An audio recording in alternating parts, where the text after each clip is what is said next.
Hello and welcome to this episode of The Defenders on Sansad TV, which is going to focus on the Indian Air Force and how it is supporting various initiatives internally within the country for indigenization, Atmanirbhar Bharat, but at the same time ensuring that the high quality that the Air Force expects from the platforms that it needs to keep India's skies safe and secure, it is ensuring those benchmarks are met by those in the business of providing India the necessary air platforms. And we have two extremely informed experts, as is always the case. We have Air Marshal L.K. Malhotra, who, having served at the highest positions in service, including headquarter IDS, is now a distinguished fellow with the Center for Air Power Studies. And we have once again with us former Vice Chief of Air Staff, Air Marshal R.K. Sharma, who we are very happy to have you back again on the show, sir. And since you as Vice Chief, sir, was one of your responsibilities would have been the acquisition process for the Air Force. How do you feel that the Air Force is going to balance its requirements for top-end platforms? Because for a long time, the debate in India and abroad was, what is the Indian Air Force going to buy in terms of the projected numbers of 126 fighter aircrafts? But the Rafale having come in, there was a change in the approach in Delhi and elsewhere, the expectations in the world. And now the Air Force having placed the orders for the LCA, and it seems to be now becoming the aircraft of choice for the Air Force. So what has changed, sir? Actually, nothing has really changed. See, what the Air Force does is to provide a balance in its offensive, defensive, strategic lift, tactical lift capabilities. And a lot of these capabilities are dependent on your platforms that you fly. As time progresses, these platforms will become obsolete because technologies have changed and there are far more efficient and effective platforms that are available. So it's a process of evolution. So in the past, let's actually go one by one to the 3 or 4 points that you've raised. Insofar as self-reliance is concerned, one can go back to about 1950s and 60s, from the time our country was making vampires. HAL was making single-engine aeroplanes. We had done design development of aircraft like the HT2. We did design development and enhancement and upgrades of aircraft like MiG-21s, Jaguar, Su-30s. Now, a completely indigenous platform is, of course, HPD-32, and so on. So it's a continuous process, and as time evolves, then you have to upgrade yourself. Why do you upgrade yourself? Because it's based on the threat perception and the capabilities of your potential adversary. Now you know that we have adversaries in the north and we have adversaries, to our west, and we are so Air Force, as part of the larger plan of the armed forces, is constantly looking at what threats we will face in the future, not today, in the future, and therefore you start to do these acquisitions. Okay, so that's a good beginning, sir. At least reasonably clearer understanding to me that I know for a fact, having been in the services myself, nothing happens by coincidence. It's all well thought through and planned. But Air Marshal, sir, now I need you to make me understand and take it forward from where Air Marshal Sharma left us, that the Chief of Air Staff has recently said, or the former chief has said, that the Tejas program has redefined military aviation. Are we to understand that the level of automation achieved by the industry that is providing this will give us platforms which are superior to anything else that the Air Force would have happily settled for in the past? Okay. I think first of all, we need to recognize that what is the capability of the Tejas. It is a very good aircraft. Let me put it that way, to begin with. It's a very nice aircraft and it has been very well designed. And at the moment, it is stealing all the shows on the international arena. Having said that, there has been earlier, which I've read in the reports and people have been loosely talking about, is that it took a very long time for it to be developed. And plus, from the time it went on paper and from the time it flew the first prototype, it was a very, very long gestation period. Right. And that there were a lot of change in the qualitative requirements which were being given by the air headquarters and which further delayed the program. I don't really think so that those allegations are really well based. For the very simple reason that if you compare it with any other fighter aircraft in the world, I think the timing wise or the gestation period wise, I think this aircraft has been more or less similar, if not better. In fact, it has been better than most of the other aircraft. Yes. Number one. Number two, like you had earlier mentioned in your introduction, that this is the age of, more an age of upgrades than really, that going everything and buying off the shelf. Even if you want to procure something from abroad, it is the gestation period is going to be very long. As we saw in the Rafale deal. That's right. Rather than to upgrade what you already have, like we have the Tejas. Tejas is proving itself. It is doing well. And it's a good platform and very correctly identified by the chief, which you had just mentioned. I think now is the time to consolidate the aircraft and take it forward from here. Okay. Now, we are planning to have a large number of squadrons of the Tejas. And I think it's best at this point in time to take on the Tejas from where it is to even a greater height. And a central point that emerges in over these years, and particularly now with the Russia-Ukraine conflict and the possibility of us having to now look elsewhere and not be so dependent on only the Russian support systems that we've had, the more we developed at home, the better it is. And I'd just like to add one thing, sir, before I come on to it. My own understanding was that the delays with the Tejas program is not entirely the fault of the people who were working on it in Bangalore. One, because we didn't have the number of air tunnels that were required to go to that level of capability. They were available in the US and our people had gone there and we ran into blockages there following the nuclear test and the American decision to send our scientists back. And the second problem was we should not count in the time for design the paperwork which comes to Delhi for being cleared to go to the next phase of the project.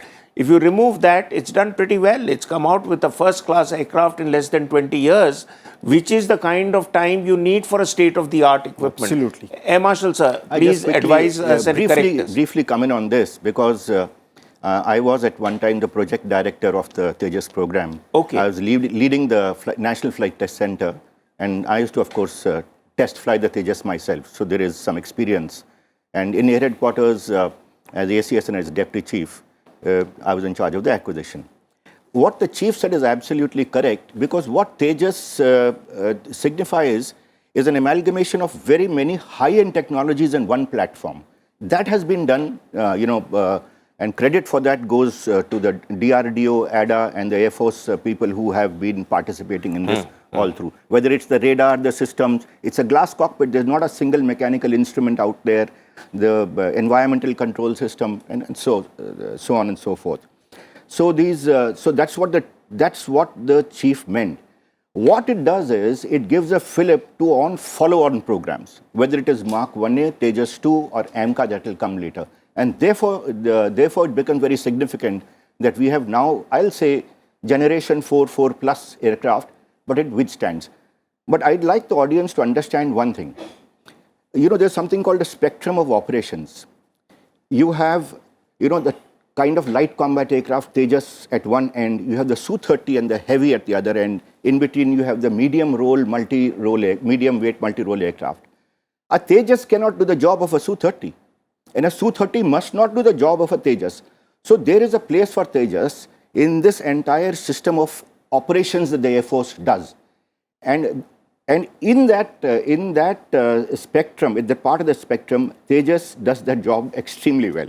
Very true. Very true. In fact, to draw an analogy from what you've just said, having been a soldier myself, you know, there is often a mistake people make outside military circles to expect the special forces to achieve what regular troops can and to expect good regular units to achieve what special forces Absolutely. can. Absolutely. You know, these are compartmentalized and highly well thought through decisions, and they have their own capabilities. But Air Marshal sir, I want to ask another thing of you. The CCS has recently approved a 11,000 crore project for the DRDO to develop 6 new AWACS. Yes. And these AWACS would be in addition to the new $3 billion deal for procuring 56 C-295 MW transport aircraft for the IAF. Can you please explain further what these are? Okay, AWACS I understand, Yeah, okay. but particularly... See, presently what we have, I think, if I'm not wrong, only 3 AWACS, which are of the Israeli origin. And we have ourselves locally indigenized to get 2 more, which are the AE and W aircraft, Advanced Warning and Control System. I think, if I'm not wrong, that is called the Netra, that particular project. And we have 2 of those. Yes. Now, you will quite appreciate that it is grossly inadequate. What you require is much more than that. Like Air Marshal Sharma had said, you know, you have the adversaries on the north as well as on the west, and some in the northeast also, perhaps. Now, in order to get this, there was earlier a design, if I remember correctly, it was to buy or to take A330, Airbus 330 from the Air India and develop the system on top I'm aware of that. DRDO But is some of working that had got shelved. I think there was a lot of deliberation, but that had got shelved. All right. Subsequently, decision has now been taken that we will purchase 6 A320s from Air India, and thereafter the DRDO is going to be installing these radars, which are going to be state of the art. And once again, we are expected to have these kind of aeroplanes, that is 6 more. By, if I'm not wrong, the date lines are in the region of about 2026, 2027, within the next 4 to 5 years. Gee. So, which is going to be a very great fillip once again, and plus a great add-on to the what we already have at the moment. Right. And Now, talking about C-295, because I'm told this is the first time we are going to buy off-the-shelf equipment, which the day it's okayed, within 48 hours, will start making its way to India. Now, is that an exaggeration? frankly, I'm not aware of this particular acquisition plan. I think Marshal Sharma would be able to talk about it. Your view, sir? On C-295? Yes, sir. Yes, okay. So the contract specifies 16 aircraft direct flyaway, that is after having been manufactured in Spain, Gee. and 40 aircraft to be manufactured in India under Indian leadership with significant amount of transfer of technology, which starts from 17th aircraft and continues to increase right up to the 56th aircraft. And I believe there are some aircraft for Coast Guard as well. So yes, the aircraft, once they're manufactured from there in Spain, they will start flying to India. I mean, that's a given. And the reason for C-295, once again, the public must understand, was because it intends to replace the Indian Air Force Avro aircraft. The Indian Air Force Avro aircraft are very old. They're now almost, something like 60 years old. And they are going, reduced to produce, and we are unable to maintain them and extract any more life out of them any longer. And therefore, C-295 project. Okay. And sir, there is another project, since you are aware with these collaborations and acquisitions from abroad, there is a joint venture of HAL and Safran for the helicopter engines. And I'm given to understand that Safran has been around with the Air Force for a long time in terms of providing over 1,000 engines of various categories. Could you throw more light on that? Yes, Safran is, one of our partners in the Air Force right from the time the Mirage 2000, started, and they have been also not just providing engines, but doing a fair amount of hand-holding over the years, albeit a little, in some measured manner, to help us progress through our own in-house engine development. So Safran is well known to DRDO. Earlier, they were, in league and sort of having a lot of discussions with GTRE of DRDO. And now lately, I believe, as part of the certain after negotiations, they have tied up with HAL to provide engines for our helicopters. Now, engines is a weak area as far as Indian aviation industry is concerned. That is an area that we completely lack, and we need a lot of help out there, and therefore we need to have to tie up with trusted partners. Safran is one of them. There's a history from 1980s. Okay, so you're talking of helicopters, and Air Marshal sir, I think it's I would an like to area add on that a you little. can elaborate further in, I'll just because add I on. believe that HAL, though it has robust credentials for helicopter manufacture, the Dhruv multi-role helicopter, the Rudra armed helicopter, the light combat helicopter, and so there are various options that HAL has already produced, some first-class stuff. Could you elaborate on that? Yeah, absolutely. But first, I would like to add on to what Air Marshal Sharma has been talking about the Safran. In fact, apart from the helicopter engines, there is also a deal which is going on at this point in time for them to provide engines for the AMCA program also. Okay, for the advanced medium combat aircraft. I'm going to come to that. Yeah. Okay, so now if you want to talk about it, we can. So I'll just complete that in that case, and subsequently we'll take it on. So there is a talk going on at the moment for the Safran to provide engines for the AMCA also. Right. Now, I think the prototype, if I'm not wrong, is going to have the American GE engine. But however, in case the deal with the Safran goes through, then the AMCA is also going to get the engines from the Safran.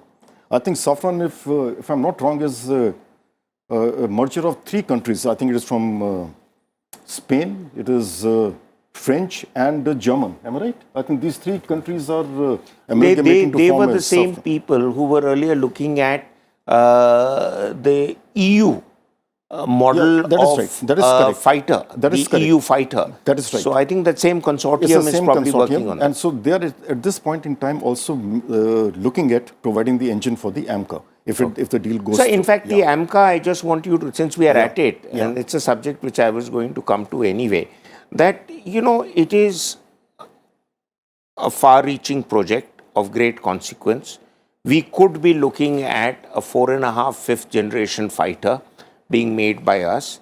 Only a few select countries in the world are as yet having it or producing it, the US, Russia and China, and ours could join the fray very soon also. So the AMCA project is very important, but there's no timeline that I think that we know in the public domain, that when are we looking at having this. And as the good Air Marshal brought out, it is the middle gap that AMCA would fill in, from LCA at one end and the heavy fighters of Sukhoi on the other end. So is there some alternative to it right now to fill in the middle gap? Well, frankly, I don't think so. At the moment, there is any other alternative. But however, AMCA program, I may be a little ambitious in saying that from the public domain, what I know of is that sometime 5 to 6 years from now, the prototype is likely to fly. And like I said, the prototype is going to be having the American GE engine, and the subsequent ones that do come out in case the talks with the Safran fructify, then we are going to have that new engine on board that. And it is, the design stage is already complete. In fact, I think it has already been approved, if I'm not wrong, by the Ministry of Defense to take forward the negotiations. Air Marshal Sharma sir, since you've been a test pilot, you were involved with the LCA project, and you know the timelines involved. What kind of timelines between the prototype being approved, the test flights being done, and eventually the service concerned absorbing a platform, what kind of timeline are we looking at? Yeah, okay. Let's go back to light combat aircraft. When it first flew in 2000, and we were able to announce the first squadron in, say, 2014. It was 14 years. But that was a process of, learning on the job. We didn't have the experience. And, you had mentioned earlier, there were so many roads and obstacles to cross. There has been a fair amount of expertise and skill in design development that is now available with our DRDO and HAL.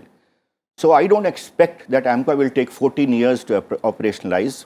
Air Marshal Malhotra said that about 2026 or thereabouts. Yes, by the way, the design has been finalized, you're right. It was stated by the by the DG ADA in a seminar recently held by CAPS, and it's available on YouTube. You can probably have a look. You can see what the design is. The engines have yet not been finalized. But from the time the prototype starts flying till the time it is made operational, that is the gap that we talk about. You know, that is a very, very important. That it's a process that no shortcuts can be taken. And I would expect nothing less than, at the earliest, 6 years before you can say that this aircraft is now cleared for initial operations only. So that's the kind of timeline. It's based on experience. And also, sir, I may just like to sort of throw in another little sort of question, and which is this compact heat engine, compact heat exchange platforms, which are equally important for progression, because I am given to understand that BHEL has secured an order for compact heat exchanger sets for 83 Tejas. Now, how is this going to be any different from what Tejas already has, since the Air Force heat exchanger is just a part of the environmental control system. You know, that's the way I know it. It's part of your, say, air conditioning system in the cockpit. It's not a big deal. So, but yes, you know, to indigenize it and have it made in the country, well, that calls for credit to BHEL. It's not an engine.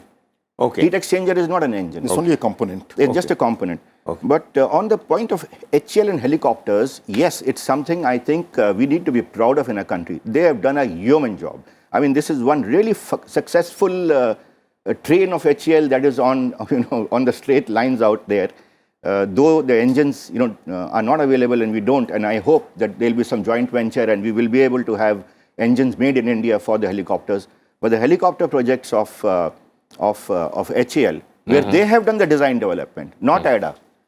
So that is a big credit to HEL and, you know, to our aviation industry. And Air Marshal Malhotra, that talking of the HAL's achievement in helicopters, there is, you know, for us, again, I see us going back to Safran helping out with the helicopter program also. And so clearly, what I need to understand, when we talk about indigenous developments in India, I mean, in a broad benchmarking of percentage of indigenous work and external assistance, what is it going to imply? And there is another factor which is causing concern about our ongoing engagement with the Russians, and now the lines being drawn across the world between Russian products and America-led consortiums. We faced that experience with the LCA engine of the GE. We are now again looking at GE coming in as the flag bearer for our other projects. So our timeline is going to suddenly go for a toss when the Ukraine conflict hopefully ends sooner than later, and suddenly red lines are drawn that you either take this or you take that. Okay, it's a very loaded question. But let's go back one by one. For example, it was already mentioned by Marshal Sharma, you know, engines is our weak point. We are at this point in time not able to really make the engines which are worth their salt.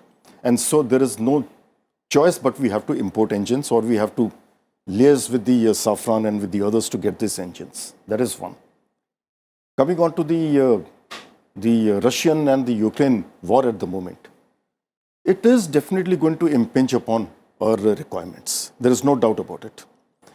And how well it is met, how well it is fructified as far as the demand versus supply will have to be seen. That is second point. Third, we'll also have to keep in mind, you know, what about the Americans? You know, all that CARTSA or something, what they have, the CARTSA sanctions, that will also probably come into play. Especially so, after having taken the S-400s from the Russians, and thereafter in the process of, you know, getting that AD network going with the S-400s. So there are going to be a lot of question marks, and at the same time, we would have to see in the next foreseeable future, how well is Russia placed after the war is over to provide you with what you require. Yes, which we have got used to, but Yes. a lot of their infrastructure now A lot of the infrastructure would have may to not be really, revisited. yes, and with economically the- as well as otherwise, how much they can supply.